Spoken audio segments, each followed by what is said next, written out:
போடும், சிங்கம் சிங்கத்தை போடும், யானை யானை குட்டியை போடும், நாய் குட்டியை போடும், பேய் குட்டியை போடும். நம்புறீங்கல்ல?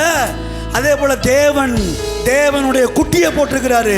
அவர் தேவனாய் இருப்பாரானால் நாமும் குட்டி தேவர்களாய் இருக்கிறோம் என்பதுதான் வேதத்தினுடைய சத்தியமா இருக்கிறது.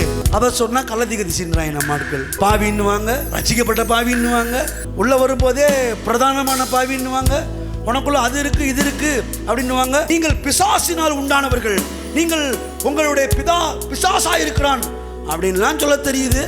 ஏன்னா ஏற்கனவே பிசாசுக்கு பிறந்ததுனால பிசாசுடைய பிள்ளைகளா இருந்தோம்ன்றது உண்மை. அது எந்த மாற்று கருத்து தெரிவிக்கலப்பா.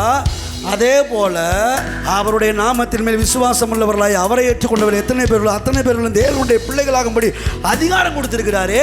அப்போ தேவனுடைய பிள்ளைகளானால் நம்மளும் யாரு தான்? ஹல்லேலூயா, தேவன் தான்.